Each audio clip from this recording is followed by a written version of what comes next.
performing arts meeting. I'm reading your note.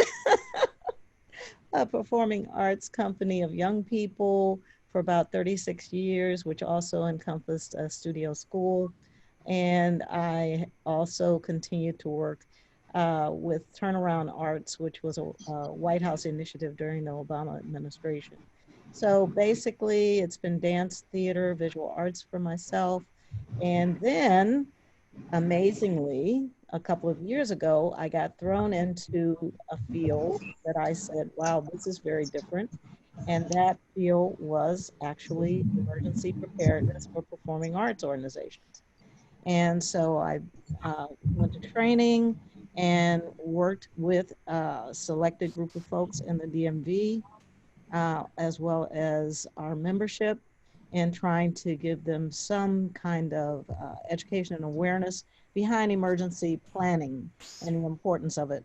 In the process, I developed an emergency plan, which is, and Princess will give me an amen. It's quite intense. It is quite involved, but it is very detailed, and it has all of the components, with the exception of a pandemic plan, which will be inserted this year. And I also have recently just put together a quick guide to recovery and reopening. It's a 12-step program, or to help dance studios, organizations, companies, etc., to just have a roadmap and how to get started and where to go with what they're trying to do, because there's so much information out there that most of you are pretty much overwhelmed with everything that's on board.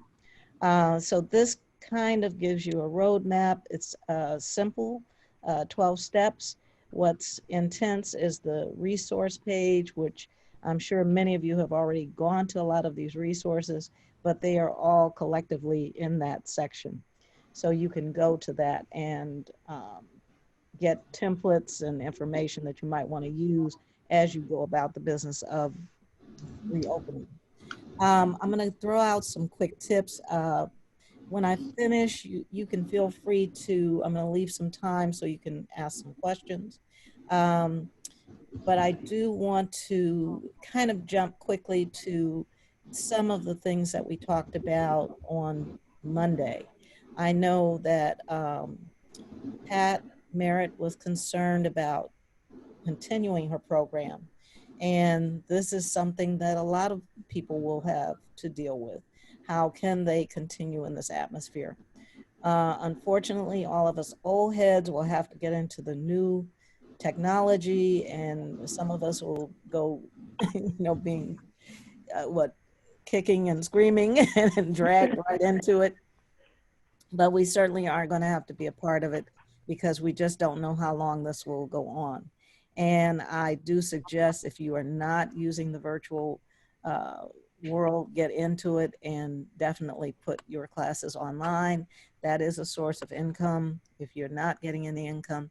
Also, I want to throw out to Pat that, and anybody else, that collaborations and partnerships, if you are on the weak side of this, then certainly try to partner with someone else. It will help you tremendously, especially if you're not doing a lot of virtual work and you can get with someone who is. So look at those things. I have more information, but I can't give it all right now. The recovery guide is going to be online probably early August, and available to members and non-members. So you will be able to pick that up at that point.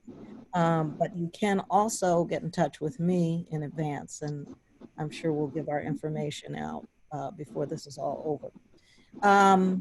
Some of the other things that people mentioned were insurance issues. The insurance companies really don't know how they're going to deal with this. However, if you have a safety and health clause within your insurance already, then you may be able to make claims. I believe Abdo talked about how they were able to make a claim. It just depends on your policy and the insurance company. So make sure you are reading your insurance very carefully to see what kinds of things you can do. I was just reading an article that believe a ballroom dance program had sued Farmers Insurance because they would not um, accept their claim for loss of business. And so you have to look and see what you can do in terms of your insurance companies and go over it with an attorney or an insurance expert. Um, the other things that you need to be aware of is that you are dealing with minors and the liability about that as you have them in the virtual world, and making sure you're protected and that you have a secure platform that you're using. One other thing about insurance, I'll jump back to that. Some states are doing what they call a safe harbor, and the safe harbor um, is a sort of a protection plan for nonprofit businesses. So you always want to look at what's going on in the nonprofit world, what's happening, and it protects large lawsuits against small nonprofit businesses. Um, you also may want to look into the future in creating an emergency plan for your organization. It's really important to have it. Like I said, it covers, the one that I have covers business continuity planning, succession planning, crisis communication. There are lots of parts and components to it. So you may want to look at really focusing on that down the road. Right now, you're going to be focusing primarily on your recovery. You want to also think about loss of income insurance. That is something that you can add to your insurance policy, and it would cover you or should cover you for a situation like this. Let's see, did I say all of the ones that kind of, oh, the protocols are changing on a day-by-day basis. Please be aware that now they have gone to, for arts, fitness, for local music people, it's not 6 feet, it's 10 feet. So, you know, because of the way the moisture particles can travel as people are exerting energy. I'd say for the younger children, you really don't have that problem, but for the older folks, if you are working with companies or pre-professionals who are teenagers, it might be something you want to consider. So it's now 10 to 16 feet. Um, Also, if you're doing temperature checks, make sure that that is not a privacy issue for people. Be aware that waivers mean much of nothing. They can still sue you. You have to, the only protection you really have is that you have followed and can prove that you've followed all the protocols. And that means that floors have to be mopped after you have a class with, if you're doing a live class, everything has to be wiped down, floors have to be mopped, all of that. There are a lot of layers to it. I'm advising people not to do summer in person. I just, you know, we're going to do what we're going to do because we're basically rogue people and we just do that. But I kind of advise people just to, on the side of caution. This is a very odd disease. We don't know what direction it will go in, and every day there's a new buzz about it, whether it's airborne in general or, you know, just what kinds of protections we have, we're still not sure. So I'd just be very careful in terms of your openings and how you're able to cover all the protocols. So I'm going to wrap up with about 3 quick tips that you can think about in terms of your steps for recovery. Many of you may have done this already. It's still okay to look at the guide that we're offering because it can just help to confirm or either just be an asset to what you've already done. So my first tip is to get a recovery team. This is your staff, you may have some parents who are experts in fields that are necessary for what you're doing. I would look at whoever you think can assist you in putting together a really good plan for opening. and can be about the business of being a working team. So it won't be where they're just talking at you, but they're actually giving you some assistance in your reopening. So getting a strong recovery team, and in that recovery team, you also have a person who stays abreast of the protocols, because like I say, they change on a daily basis. Step 2 or tip 2 might be really develop a recovery budget. What is it going to take to recover? How much is it going to cost you? Do you have money? Do you have a contingency fund? Part of business continuity planning is to set aside monies for emergency. Most of us don't do that, but do you have a contingency fund, or where will you get those funds? What kinds of supplies will you need? Will you need extra staff because of the layers of cleaning that has to be done? Are you in a facility that's going to provide that for you already? You know, just looking at everything that you may need. Are you going to purchase your own PPE, or is that supplied by wherever you're leasing the space? A space that has been, say if you're leasing a space and there has been activity in there, before you starting, that place has to be sanitized professionally. Programming is the third tip. I know it's hard to think about it, but you do have to think, especially those of us who are the old heads, we really have to think about how we can use this virtual platform and the global market that's out there and how that can work for us. How can you make your program creative, unique, whatever? It's going to be very competitive, but at the same time, what can you do in your programming that nobody else can do? Or how can you make it unique? And using the global market, you now can reach out to people in Australia. I know I've seen a very exciting dance company over there of young people, and I said, wow, it'd be great to have them connect. And this is a great time now to connect with people all over the world and let them know what you're doing. Also, how can you make what you are doing more engaging? Everybody's zoomed out, pretty much. We have Zoom burnout, but how can we make it more engaging? What can we do? Maybe the classes can be shorter. Maybe they need to, you know, have something that's a hook for the young people. Maybe this is time to show them other media or video that's been done of other work, because even though our kids are very astute with their social media, they're not always that astute with research and looking at what's already there. So they're, you know, they're used to one platform or two platforms that they're comfortable with, or they TikTok themselves into oblivion. So looking at ways you can get across some interesting work that's been done already that might appeal to them. So those are some quick tips. I do consulting. You can reach out to me, and I usually can come in. I do an internal and external assessment. I also do a facilities assessment. I do a worksheet plan for your organization and staff, and that worksheet can be based around your needs. If you say, you know, you won't be able to buy any waterproof, fireproof storage or whatever until 3 years from now, that's fine. You put it into the work plan. Somebody's assigned to research it. It's fine.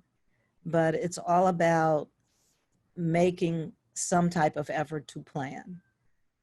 And emergency management is really about developing scenarios. You know, I think I heard somebody on the call say about what's the worst case scenario. And you really do have to look at that, because you may open up. And I know we've had some of our members on the West Coast that said they were opening up for the summer and they were, you know, working in the parking lot or whatever. And now they're shutting down again. And that's because we don't know what this virus is going to do. So you have to have all kinds of scenarios in place. Okay. So I'm going to open it up to you guys. If you have any questions or comments, you know, feel free to just raise your hand. Yep, you could actually unmute yourself and ask away. Abdo? Yeah, because I mentioned the insurance situation on Monday. What it was recommended to me is like, don't waste your time reading the whole thing. Just send a claim. Yeah. The insurance company will look at it and they will let you know if you qualify or not. So, because it's a lot of language that we don't manage, we don't know, right? So, and you know, that's why I say get an expert to go over it with you, because sometimes there may be a loophole. And I only say that because the majority of us in the dance world only carry liability insurance. You know, if you're running a small operation, if you're 1-2 person operation and less than 100 students, you may only be carrying liability insurance, which covers you for any accidental injury, or it may get you into the theater when you have to do something like that. So we haven't really attached any major addendums to our insurance policies. Now I think people probably are attaching more harassment protection, if anything. So just looking at what you have and, you know, submit the claim like it says and see, they'll tell you yes or no for sure. Anybody else? Like I said, I think the main thing is to err on the side of caution, because you are still liable, even though someone may not be able to prove that they may have gotten COVID from your space or whatever. It is just really, really tricky in terms of the safety of people. We have the director of the Washington Ballet has come down with COVID. And it was because they had a great fundraiser. They raised a lot of money, but then they decided to do something in person with people. And, you know, they came in contact and those people were asymptomatic. And then all of a sudden, many of those folks came down with COVID. So it's just, you know, you do it at your own risk. We're used to taking risks because that's how we live. But I just I really encourage people to err on the side of caution. And give yourselves until maybe January 2021 to consider it safe. And I think it's easier with the younger children because, you know, they don't take up as much space. They're not going to work as hard. They're not going to breathe and sweat as hard. So it's a little easier if you have the little ones. But when you start looking at the bigger kids, it becomes problematic. Any questions? Are you able to talk about what proper communication plan? So if you do decide to host classes in person and one of your students does have COVID, or your teachers, et cetera, any suggestions on what you're supposed to communicate and not communicate to the parents and your admin? Yeah, you're supposed to communicate to anyone who's been in contact with that person. And that means that you may have to close that class down. You may have to close down completely. It can go from that. But the 14-day quarantine would be the requirement if someone has developed COVID. If they come in with symptoms or, you know, because it's such a asymptomatic issue, you really have to ask people to get tested, you know, and that's, your staff needs to be tested. Everyone needs to be tested before they come in. Carol, thank you for your comments. Pat Reed Merritt, you suggested, I think I'm hearing you saying maybe we shouldn't consider reopening until like January 2021, you know, maybe 6 years from now. Is that what you're suggesting? And also, I want to know if anybody is considering that, because that's certainly something that we are thinking about as well. One of our great concerns is that we were looking at the possibility of trying to reopen when school starts in September. And now the school plans are in such flux that questionable as to whether or not we should plan anything. And where we're located, which is surrounded by a number of smaller townships, all the schools are saying, first and foremost, that they're canceling all after-school activities. And so if all the schools are canceling all after-school activities and saying it's not safe for kids to be working in groups, I don't see how we can make an argument, but we can open up the school and have them to our regular after-school program. And so I'm wondering if anybody is considering maybe we should try to shoot for, like you say, January 2021. And of course, the other big question there is how do you negotiate with your landlord? We have a building, but the landlord to this point has not offered any kind of compensation plan or anything except saying that he needs his rent. How are people trying to negotiate that? That's my question. Let me go back and bring some clarity to what I said. I'm saying in person. You can still run and operate virtually. You know, if you can fit that in, that would be your only way of getting or source of getting income at this point. I know some people are doing the hybrid. They're doing a really low key, or thinking of doing a really low key modified in-person classes during the week, a couple of classes or something like that. But definitely staying virtual is a good idea. Some of us, you know, if you feel you can handle all of the protocols and everything, hey, you know, go for it. But really looking at how you can still gain some income. And if you have a landlord who is not cooperating, have you been to the city itself, city government? Well, our city here means suburban government, small suburban government, because we're located in Burlington County, and our studio has been in at least 6 different locations in the county, but still it depends on which township you're located in. So right now, our studio for the last 8 years has been in Mount Laurel. Mount Laurel's a small suburban town. I'm not even sure they recognize us there as an important organization. It's like, just pay your annual whatever. And where there's have been some difference, if you're in a city, and I'll give Jersey City as an example, and I think I gave this on Monday. Jersey City got a grant of several $1 million to distribute to all the nonprofits. I looked into that. How come we can't get something like that? They said your local government has to apply for it. And local governments, New Jersey has 550 local governments. And so for those smaller townships, they're not applying to things like that. And so that's not an option for us. If we were relocated in Camden or Philadelphia or something like that, that might be an option. But no, that's not an option for us. Yeah. You're really between a rock and a hard place. I mean, you know, if you don't have, if there are no places that you can go or agencies that you can go that will support a nonprofit, if there's no SBA support for you, it's going to be a real challenge. Okay. Give me a call later, Pat. I'll put my information in the chat. All right, thanks. Anybody else?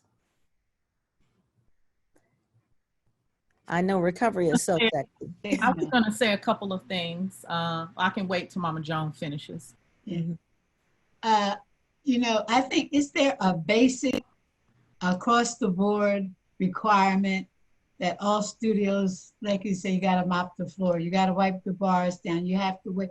Is there a basic need for every studio? Because I see some of the studios opening in our community that you see one person with a mask and the rest of the class no mask. You know that they didn't have their place sanitized. I think people need to know that there's a basic requirement for all studios across the whole country that people need to adhere to. You just can't open your doors and spray Lysol. Right.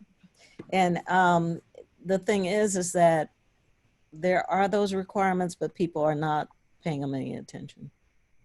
They really aren't. And they are not aware of either they are aware of the danger or they're not aware of it to the point where they're just willing to take the risk. You know, and that means that it pushes recovery back further and further because it means the possible spread of the disease continues. So Mama Carol, I want to say it's a terrible storm here in Maryland. My power is blinking. I'm not sure if I'll go out. Minus. But I wanted to share a couple of things. When DC opened, phase 2 reopened, obviously there was a whole list of parameters for camps, right? Outdoor camps, you could have a certain amount. Indoor camps, you could have up to 12 individuals per room, right? And at that time it was 6 to 8 feet apart. And I'm learning today that it's 10 now. What we did is we sent out a survey to find out from our families who was interested in doing small group classes, no more than 10 students in a studio, and then who was interested in staying virtual. Because what we did, and for everyone who I haven't met, we are the Princess Moon Dance Institute, Washington, D.C. When we had to shut down in March, we had the support of IABD and we quickly shifted into virtual classes.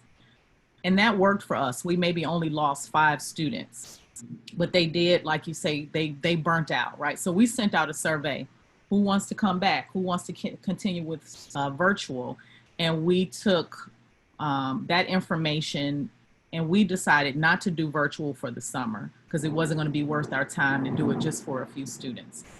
So we launched those small group classes about 2 weeks ago with the following parameters. Deep cleaning every night.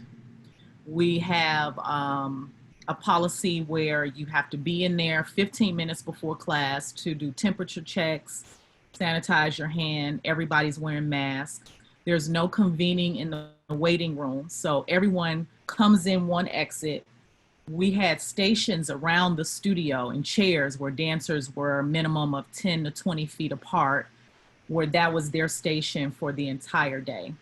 There was you had to sign up for the whole program. There's no drop-ins, there's waivers, etc. So we had space to do 2 classes, maximum of 20 students to keep it small. Only 9 people signed up.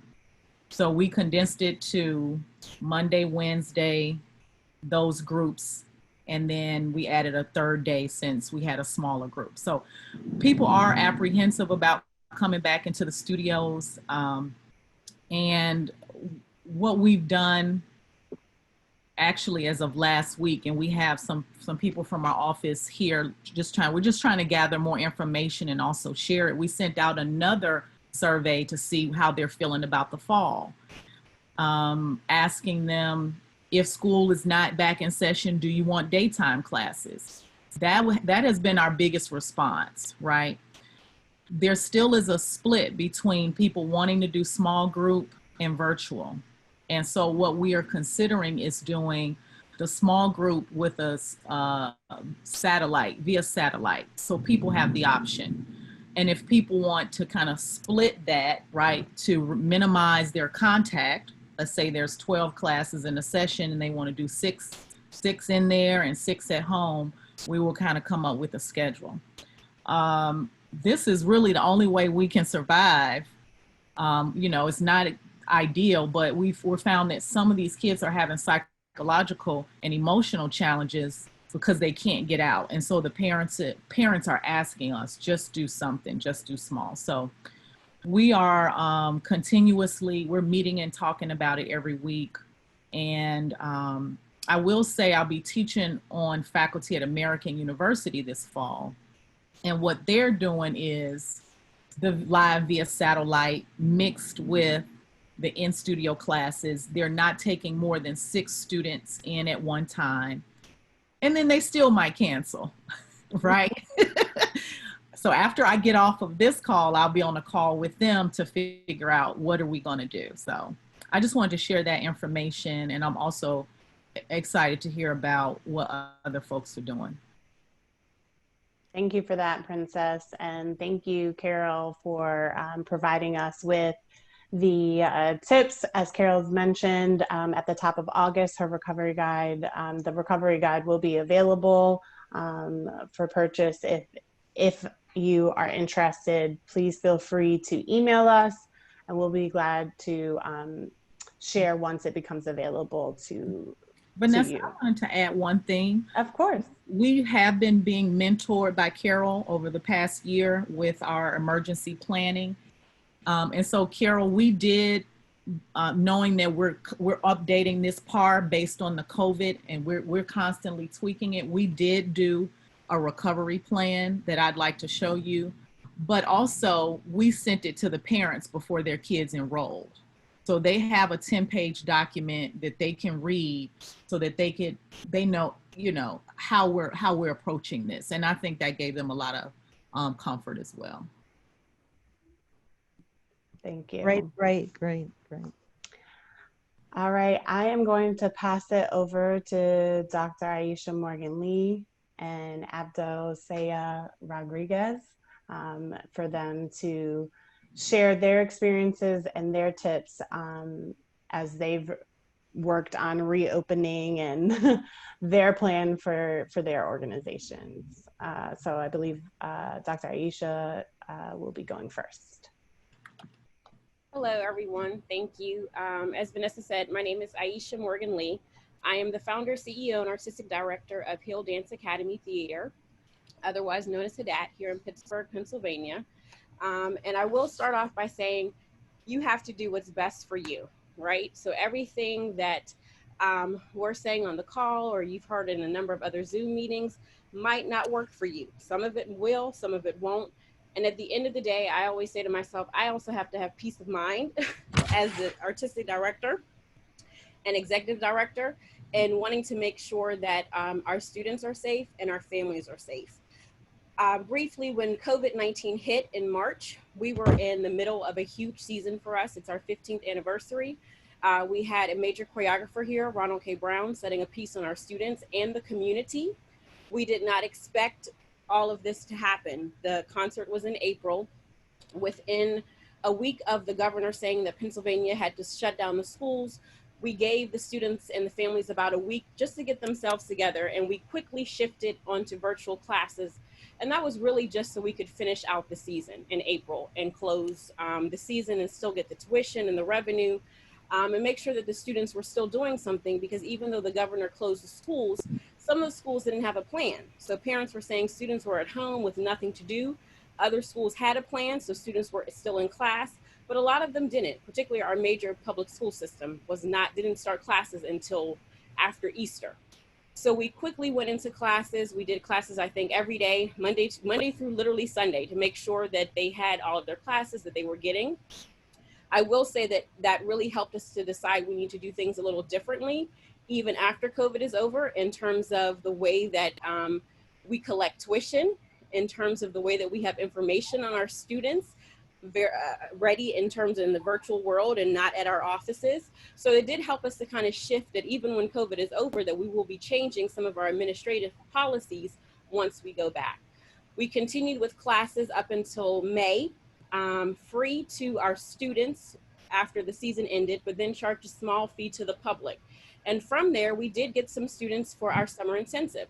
We usually do a summer intensive live Monday through Friday in person, 8 a.m. until 5:30 p.m. We sent out a survey to the parents asking them what would they like to do in the wake of COVID-19. A lot of times the parents were right at that point saying they didn't want to do in person because we still weren't sure what was going on with COVID. So we've been doing a virtual summer intensive. We started, I think, the 3rd week of June.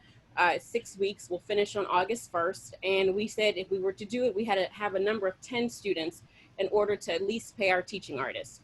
And so they come online. It is a challenge.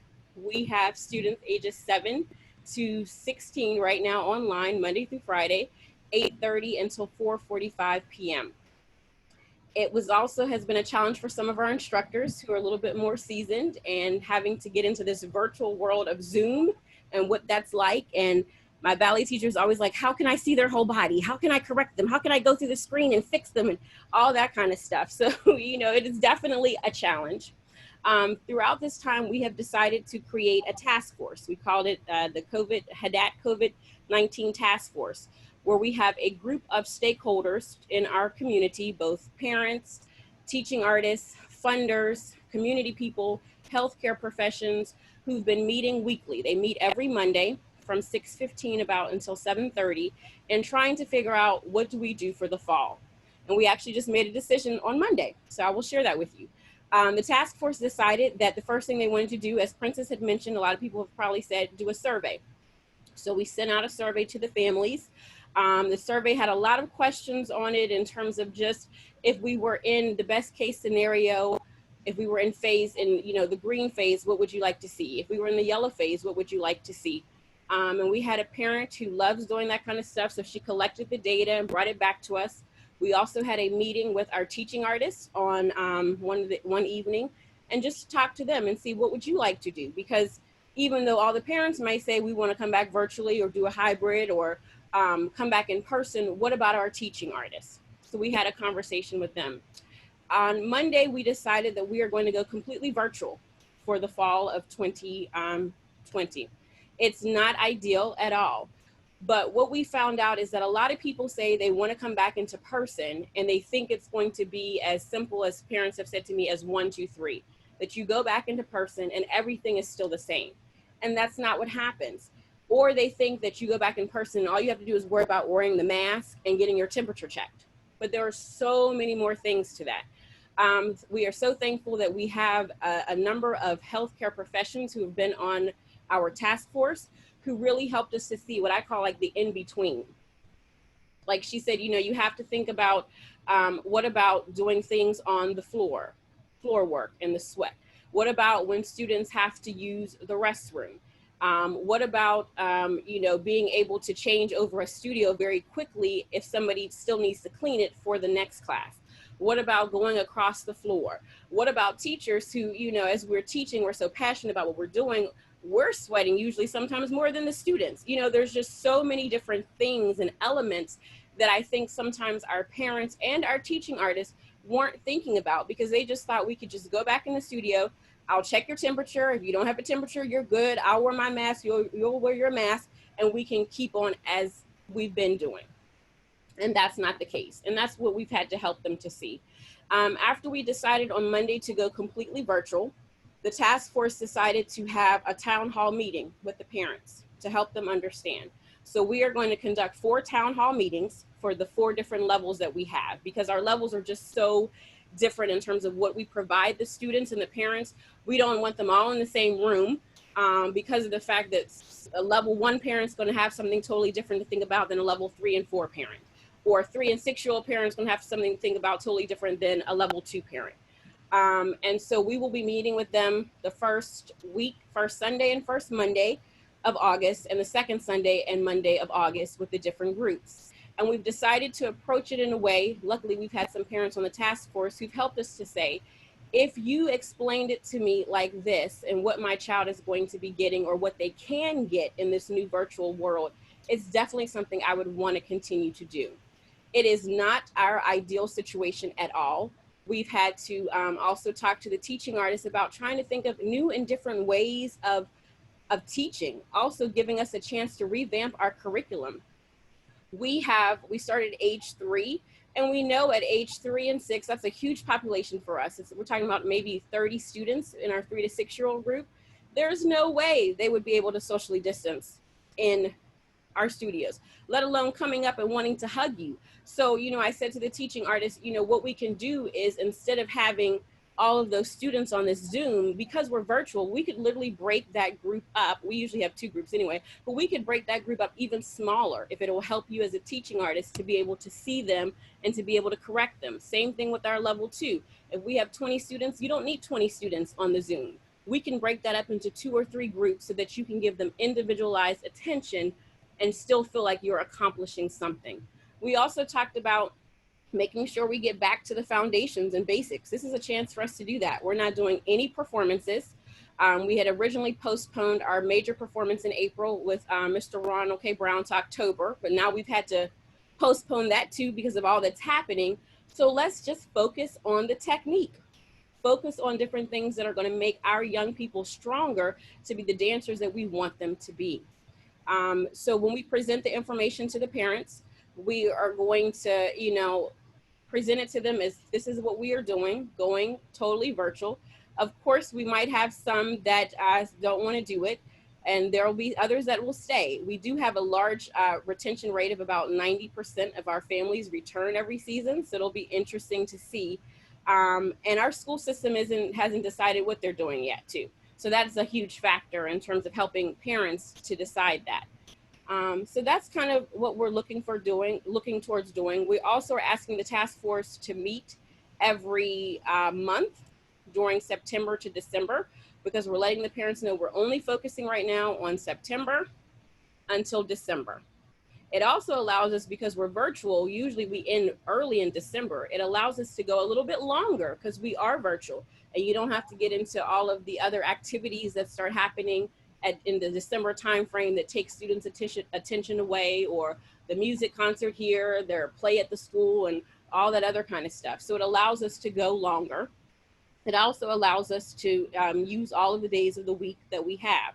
The task force will continue to meet once a month as the information continues to come to us in terms of where we are with COVID, and we'll make some decisions, of course, for January through April, which is our spring season, and then decisions again for our summer season to see how that works.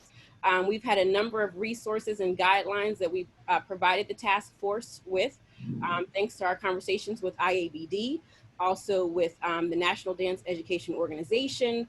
A couple of our health professionals have also given us some guidelines that they're using for sports from the pediatrics. So we've put all of that into our folder for our task force to look in and to read, to make the best possible decision for what we are going to do. Also, like Ms. Foster said, because we're virtual, there are so many opportunities for us to be able to bring in choreographers and other master artists that we've worked with before, but we can actually bring them in virtually. I mean, we did that this summer. We have two of our teaching artists who moved from Pittsburgh, and they are now located, one in DC and one in Philadelphia, and they were able to teach for us because it was virtual. We've also gotten 4 students because it's virtual. They joined the class during the summer when we had that open class for the small fee, and they joined us for our summer intensive. So hopefully we'll keep them too for the fall. So there's a lot of possibilities. I just think we have to be able to think differently.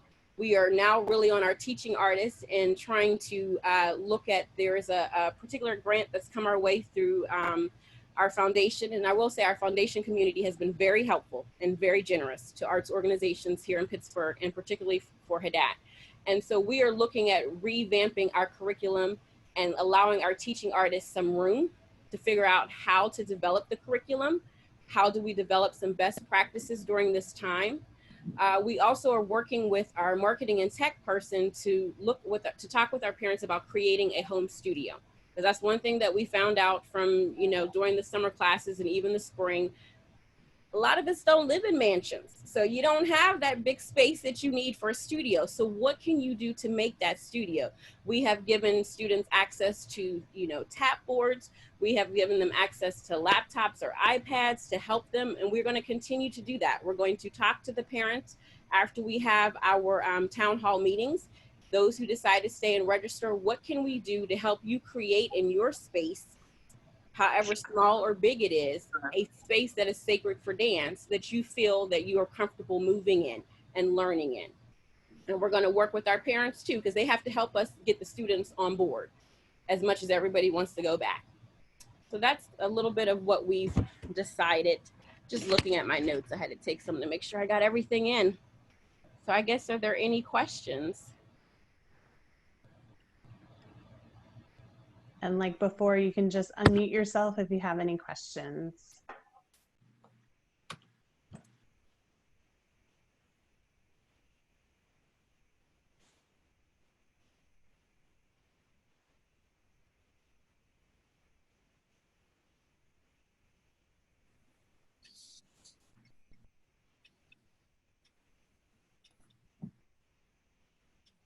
Right. I will take that silence as there's no questions at this time. So I will transition it to Abdo to share his experiences and recommendations. Hi, everybody. Thank you so much. And that was a great presentation, Ayisha. A lot of what Ayisha said, it's a little similar to what we have done. So my full name is Abdo Sayegh-Rodriguez. I am talking from Minneapolis, Minnesota. The artistic director of our school, Two Dance, is Tony Pearsons, and our school director is Laurel Keene. And just to give you a little background, our school was founded in 2011. We have two studios, one that is very large and one that is very small. And we base our programming, our teaching on three pillars: modern, ballet, and West African. And we have a holistic approach that all of these techniques or styles are just a vehicle for the students to excel in their training. We open the doors to everybody who wants to learn how to dance, regardless of any kind of background or any kind of situations.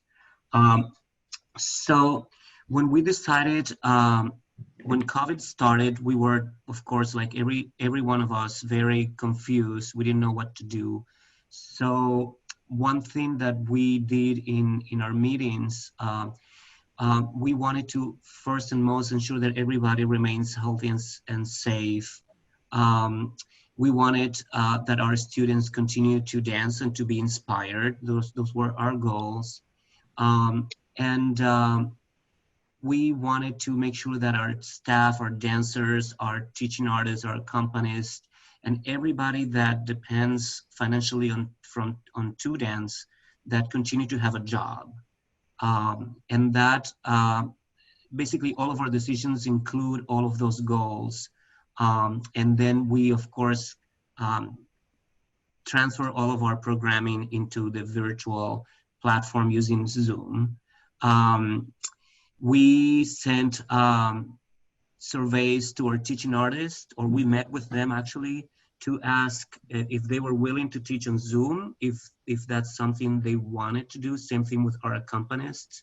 And we received, of course, a very good, they were willing to do it, except for one who has some visual disability, and she can, do the screens for too long.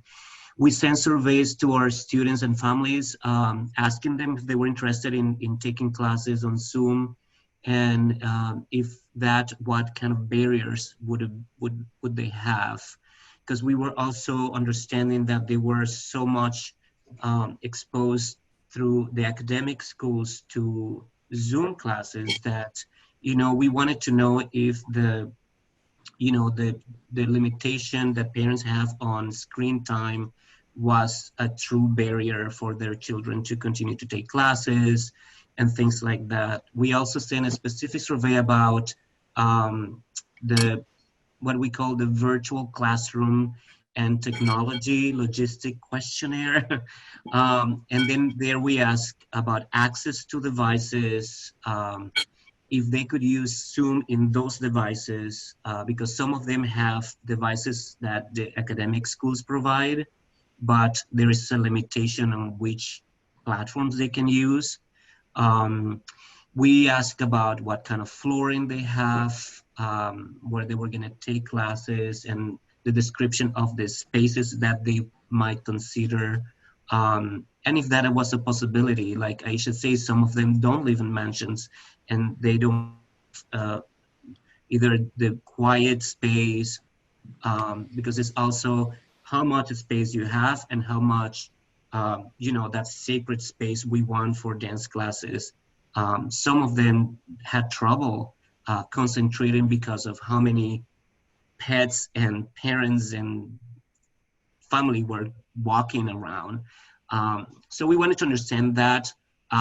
We wanted to know about the internet connection, any schedule issues that they may have, the screen time, and any other concerns about taking class. And our goal was to understand where we were and how we could help them resolve the problem. Thankfully, we got 53 responses from the survey. Everybody have access to a device.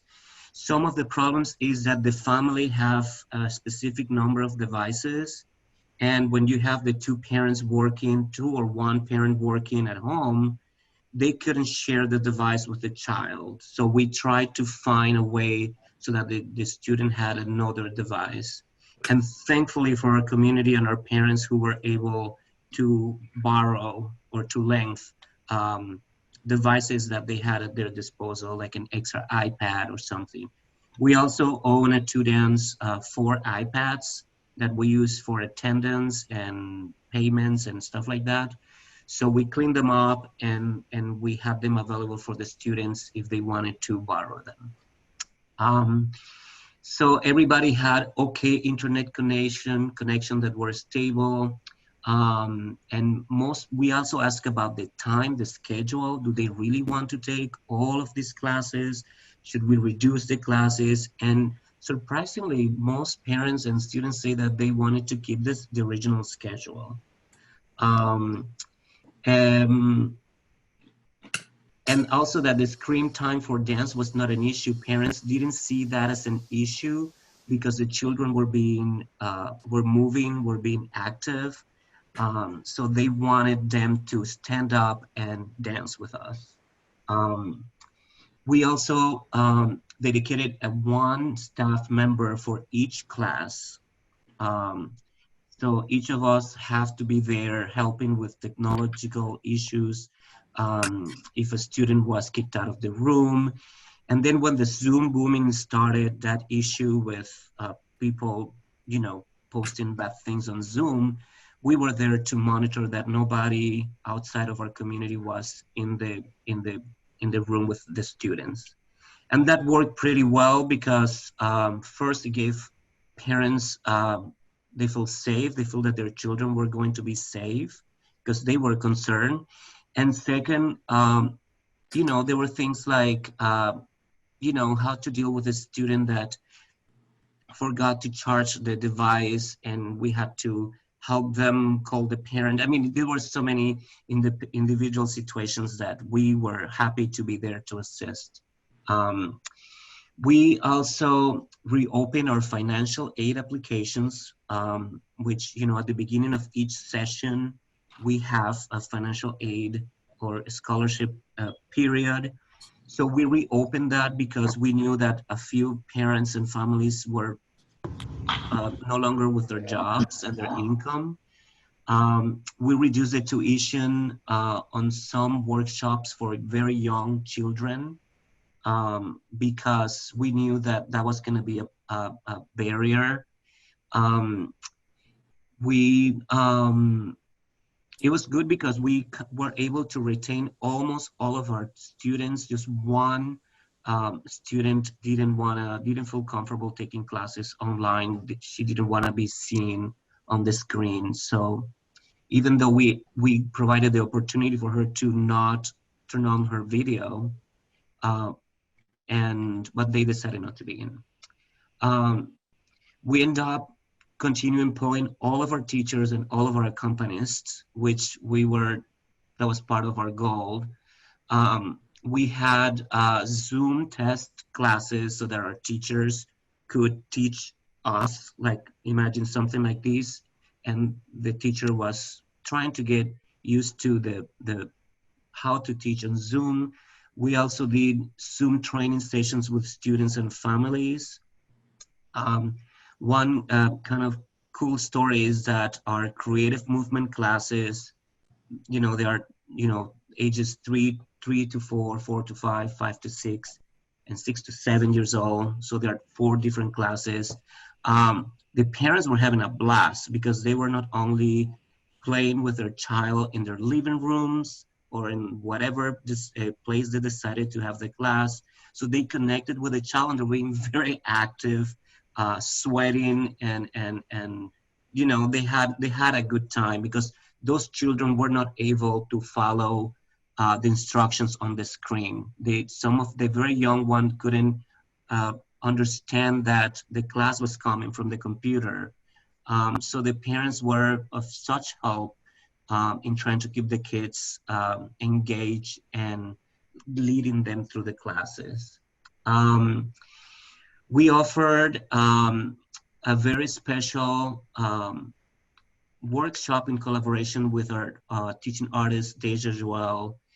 The name of and she came out with all of this. It was named Quarantine Love, Self-Care During a Pandemic. And we had a lot of older adults attending that workshop. It was a 4 weeks, 1 hour every week. It was about taking care of yourself. It has self-massage, stretching, very gentle on the body, and conversation. So the community really, really, really received that with love, with much love.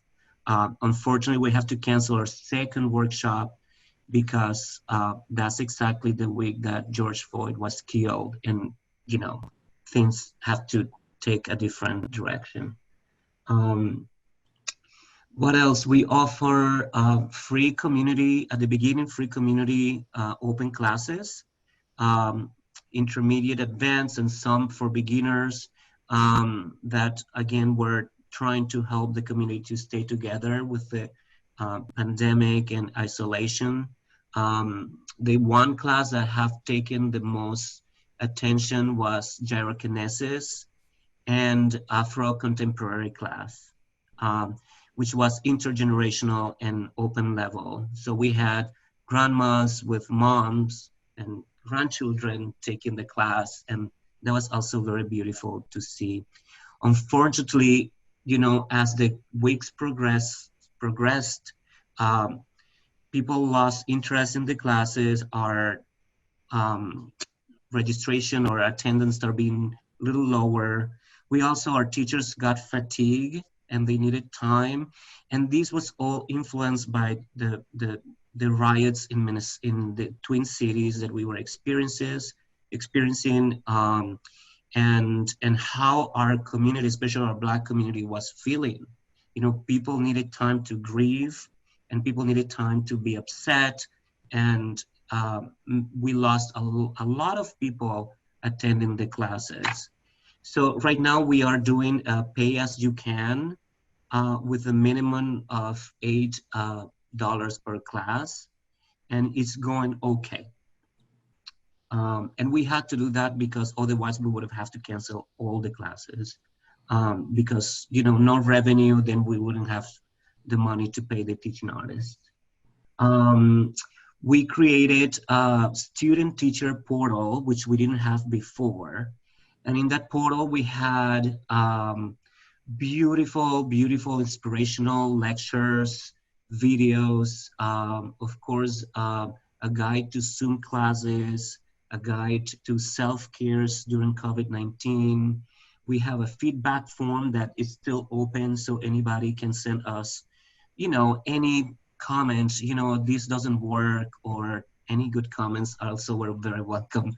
And the parents appreciated that, the fact that the kids had a safe way to look at a dance, performance by Ailey, or Alonso King giving a speech, or some reading, and that was also pretty cool. All of that started, that idea, because we noticed that some of our students were having issues with their motivation, with the attention level. As Ayisha said, they are really experiencing Zoom fatigue, and they are also being emotionally affected by not being able to be social and being in the studio, with all the good energy that we know dance provide to our youth. So with that, we implemented the following just to motivate them and to help them with mental health issues.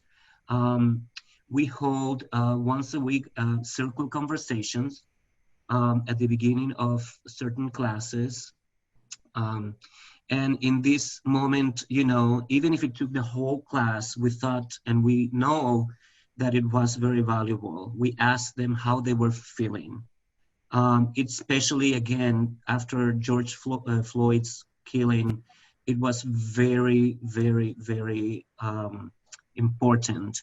And again, we serve about 70% of our students are Black, Latino, Native American, Asian population, and Latinx too. So it was important for them to have the time to share what they were feeling.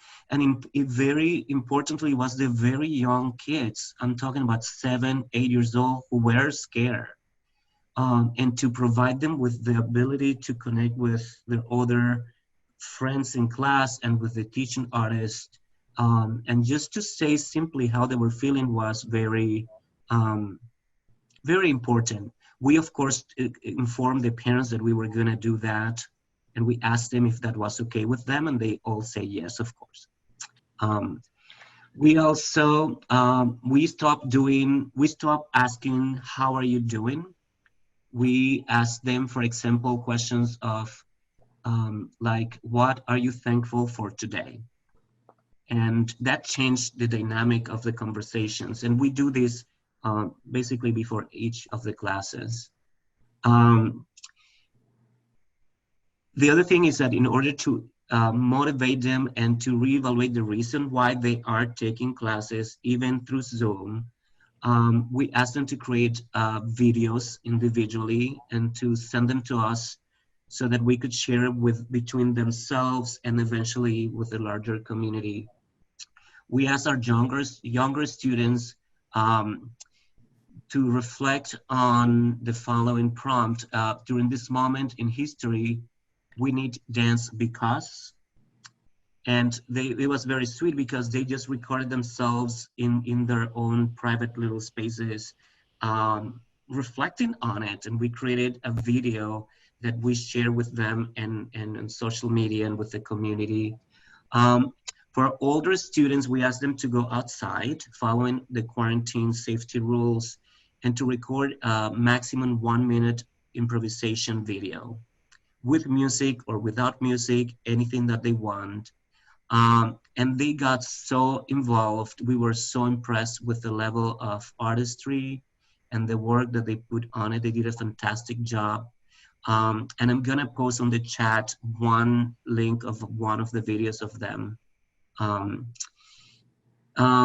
What else? To celebrate, we always have at the end of the year the full educational year performance at a theater, which of course we couldn't have. So, and they look so much for this. It's a celebratory experience and it's always followed by a party. So we this year created a video and our teaching artists did such a good job. They choreographed on Zoom and they arranged the Zoom. I don't know exactly how they did it, but it was fantastic how they were able to choreograph and you as an spectator can see the movement, like half the screen doing something and the other half standing, and then, action and reactions and all choreographed. And our older students, again, we allowed them to go outside and they perform the choreography that they learn, and our teaching artists edited the choreography into one video, which was really beautiful. Similar to a lot of the videos we've seen around, but it gets very special when it's your own children, I guess. We also have in that video, of course, a warm welcome from Tony Pearson, our artistic director. Laurel Keene, our school director, she danced with Alonzo at Lions Ballet. So she asked him to send a motivational short video, which he did. And that's part of this video, which is a surprise to our students. We have also a collage of photos of all of them that come in and out, our teaching artists. So what we wanted is to have a beautiful celebratory performance for all of them. And it's going to be followed by a watch party on July 30th, and it's going to be followed by a virtual party with a DJ. What else? The other thing that we did that was very significant, because we are dealing, well, I guess I should say we here in the Twin Cities, dealing with the two crises, COVID and then George Floyd, Black Lives Matter. So Tony asked one of our elders to give her time. Her name is Mary Void, and she worked for many years in the Department of Education and has been a pioneer, especially for Black communities and the disparity on graduation rates in Minnesota, which is huge. So we asked her, and this was, again, a life-changing, crying, emotional moment for all of us. We had teachers, accompanists, parents, students, the staff, of course, attending. And she just had this wonderful way of connecting us all, shared her own personal historical experience with Black Lives Matter. And more importantly is, especially for the young children, is the importance to never lose our joy. That yes, we're suffering, yes, we are mad, we're upset, we are dealing with all of that, we're anger, yet, she had this way of keeping us healthy in a way, especially with the young children. What they eat, how they should treat themselves or treat people in their families and things like that. So for the summer, I'm almost done.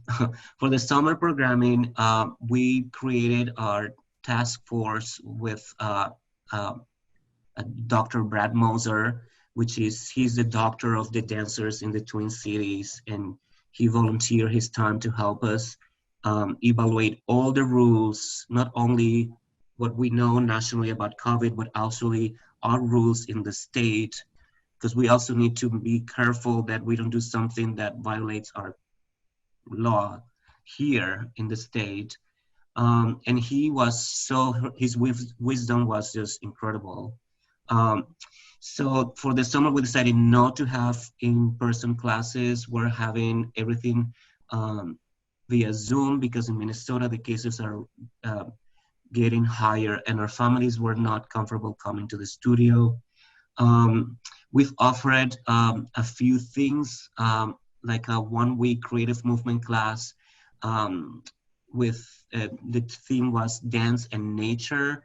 And our hope is and this starting next Monday, is for the parent to go to the backyard with the children and observe nature and be outside in the beautiful Minnesota summer weather and dance creatively with their children and be able to observe the beauty.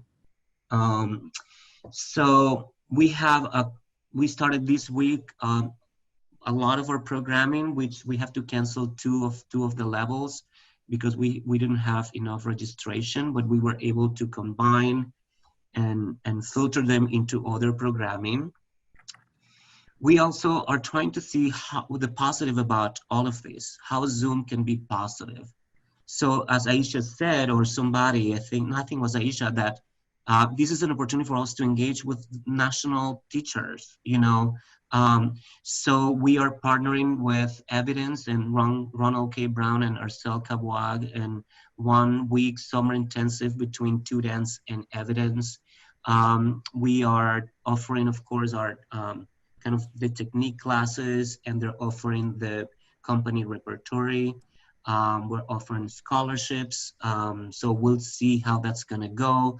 We just launched this yesterday because things take a little longer, I guess, to put together when you're collaborating with others. But we're very happy and very excited about that program.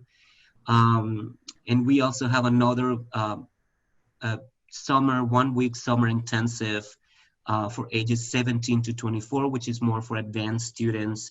And we are having different teachers from several parts of the country teaching.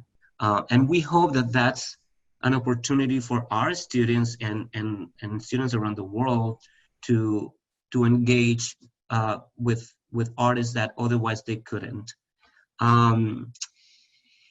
So Zoom fatigue is a thing, and I think we all need to be aware of that.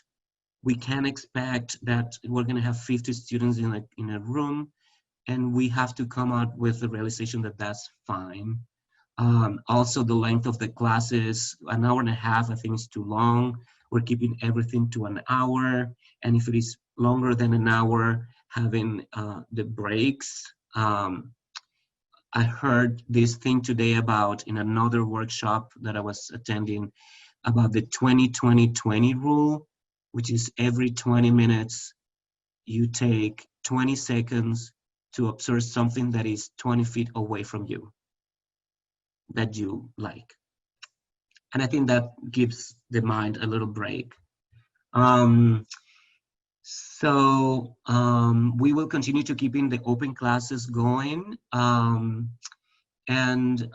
we will not be getting the revenue that we budgeted for our summer intensive and our summer programming.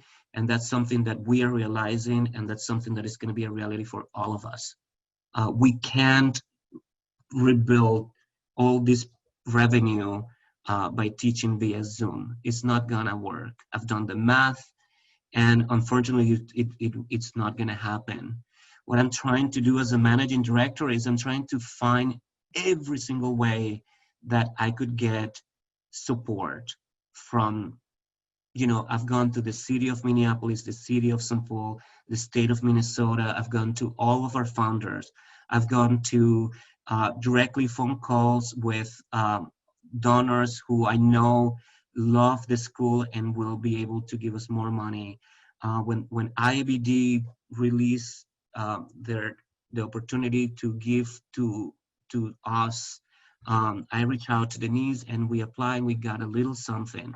So I think this is our time to really knock at the door, because there are people who don't want us to fail, and they will be willing to help us. There might be a collaboration with another organization where they can provide part of their funding. It might be with, eventually in the fall, with local academic schools that need some kind of activities that they're unable to offer because they can have sport classes. So maybe dance classes will be a replacement for it. So that's what I'm trying to do with this budget that is ending on August for us, is trying to see where I can get, you know, the money to be able to pay my artists, our staff, and keep going with this programming that we have. And then for the fall, we're taking things very slowly because things are changing daily. We are creating 2 scenarios, one completely virtual with Zoom and one with a hybrid program, but we are very skeptical. We keep asking the question, is if one of our teaching artists die because got infected, is that worth keeping the organization alive? And I know it sounds dramatic, but it's a reality, you know. So, and that's where we are. We are most likely keeping our full programming for the fall as we will normally do, with some reductions in time, like workshops. 2-hour workshops seems to be too long, so reducing that to 1 hour 15.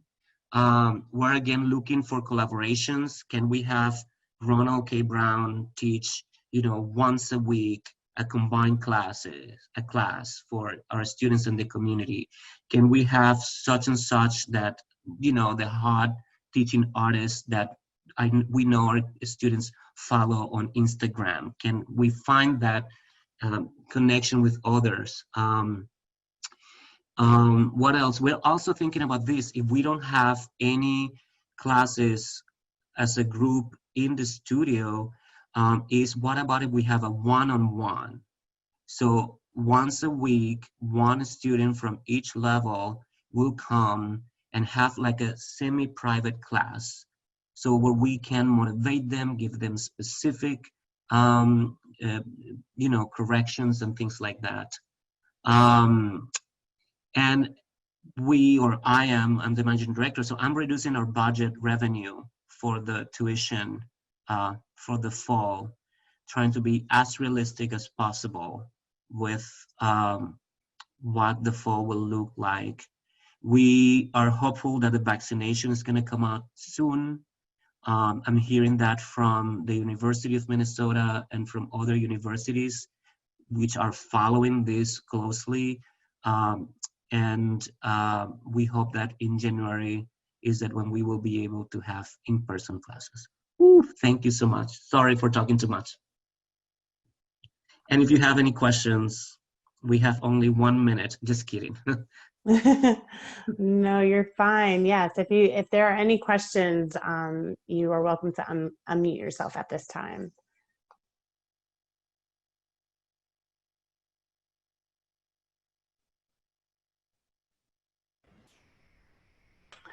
And Abdo, you started to kind of talk about this towards the end, and really either one of you can answer.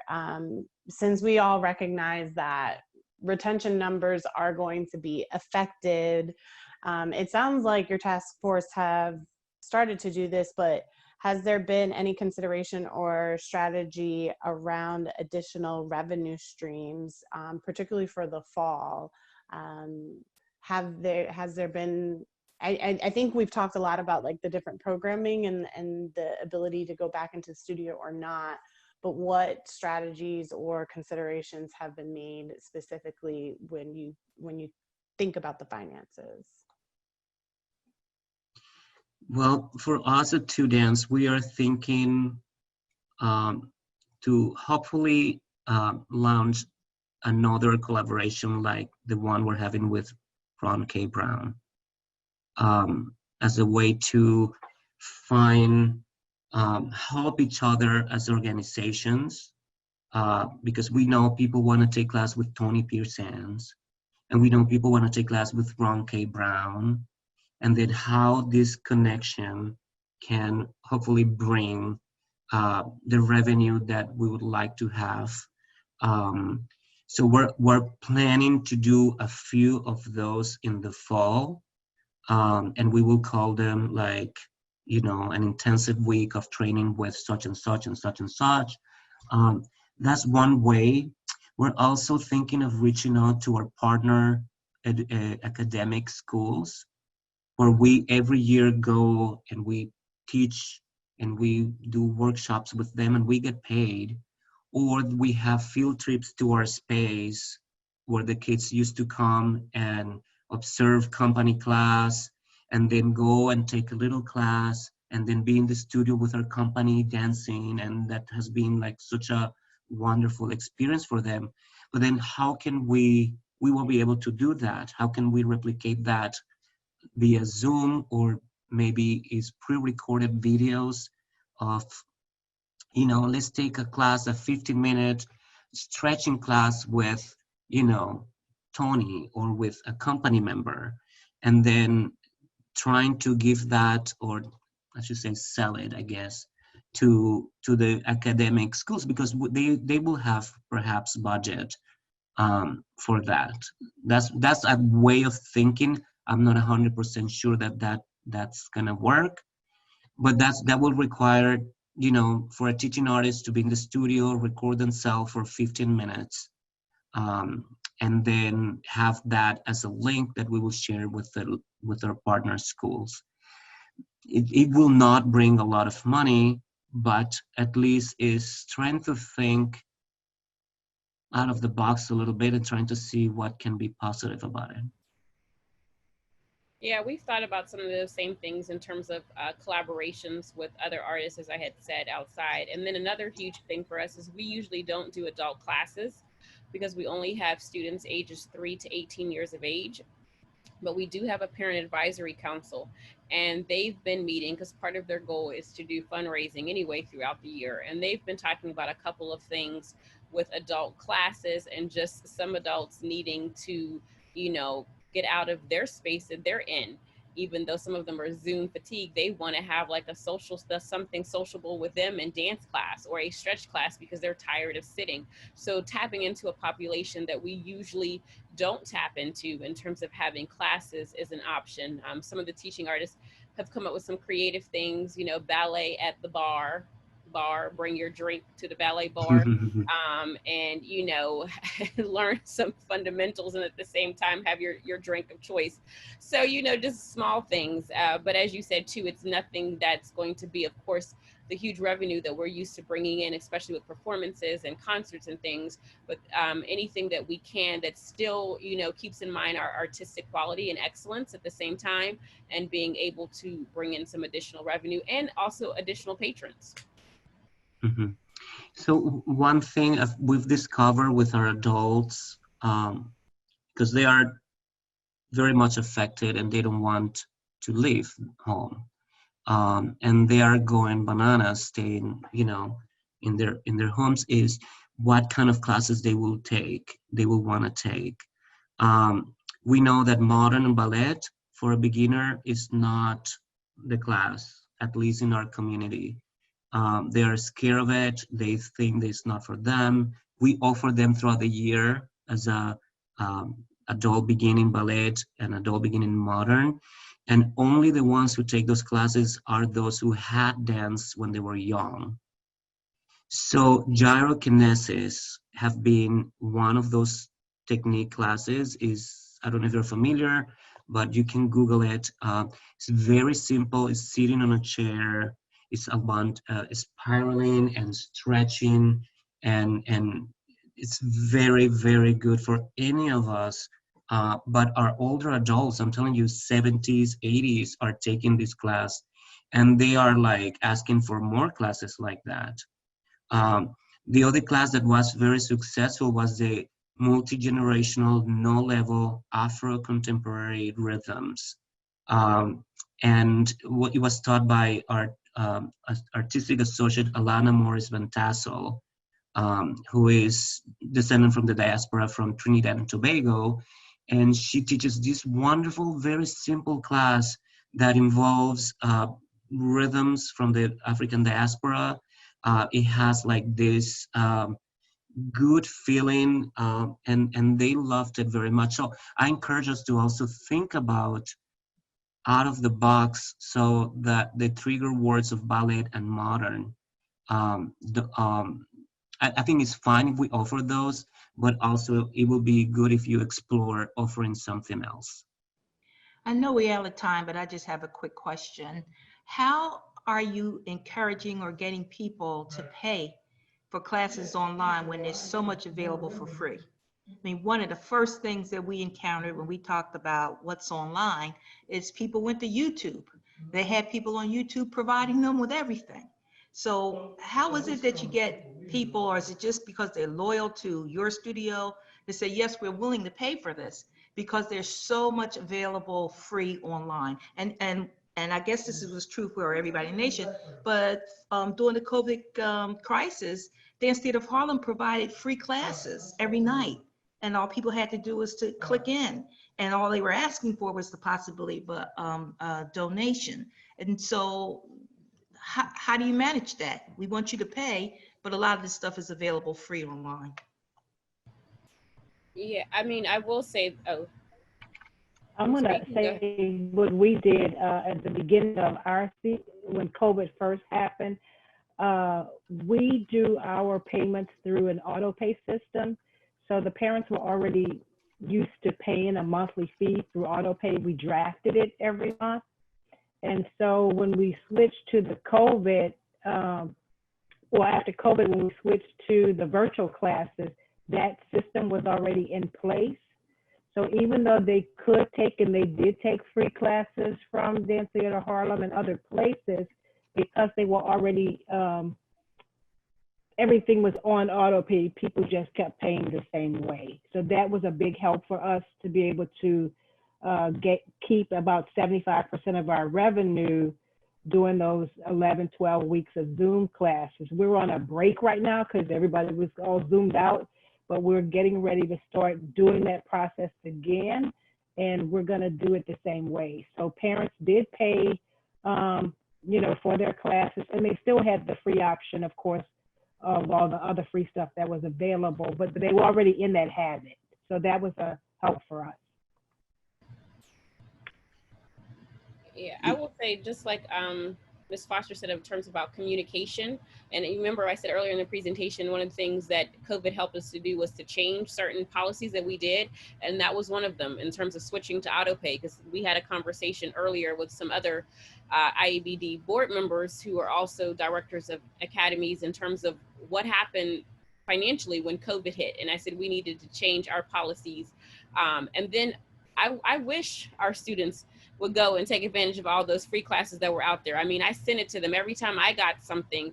And I will say more of our parents actually took advantages of the free AILE classes that were happening than our students. A huge part for us was our loyalty, because as I said, we have about a 90% retention rate of parents and students who return, families that return. So they finished the season out with us, paid the tuition. We also, in terms of communication, we let them know up front when COVID hit and we said we're going to transform to Zoom. I wrote a letter to them, just talking to them about reminding them that I'm glad you are here with us. I'm glad you come as families, but this is also a business. And what does it take to run the business? We still need your tuition dollars because we have to do this. We have to do that. We have a facility. We have teaching artists who have to get paid. We have bills, day-to-day operations. So just being very open and honest with them. And we only had one parent out of our 56 students for the spring who had an issue with it. And she was a new parent of a 3- and 6-year-old because she wanted to see her child perform at the end, and that wasn't going to happen, but other than that, everybody understood.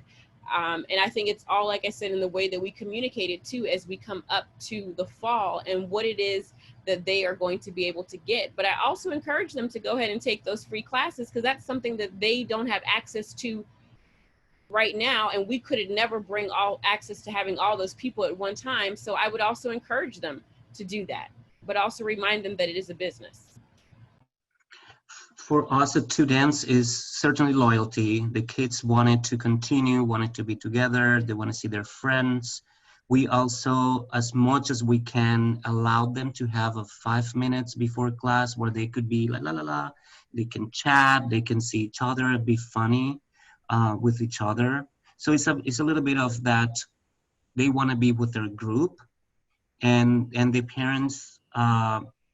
A couple of parents had issues financially because they were fired or their business didn't have, through COVID business.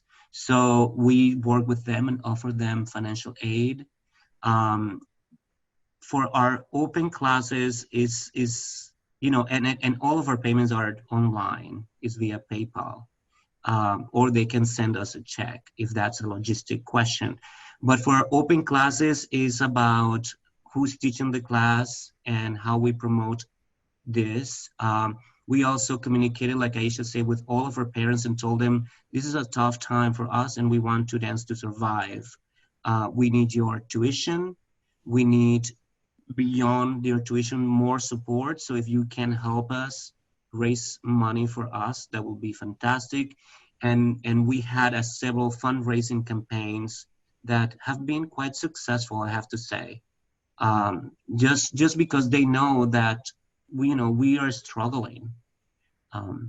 Again, knock at the door, and I'm sure somebody will come with at least a name. Call this person; they might help you. Yeah, a lot of times, if you're in a location is important. But certainly if you have been operating over a period of time, you have a following. You have a following. You have people who are loyal to you, people who will try to support you. And you just need to kind of jump out there and test the water and see what you can do if you're offering the classes. And, because people want to see each other. The students want to see each other. They still want to be in whatever your culture is. they want to be a part of that. So you just have to give it a try and see. Mm-hmm. I'll also say another idea that I totally forgot about is a couple of our teaching artists decided on their own to do open classes because their followers with another like dance group in a larger community. And when they did the open class, two of them said, instead of, you know, paying for the class, donate to Hadat. So literally this summer we were getting donations. I kept looking at the PayPal thing coming in, like, where are these people sending us money?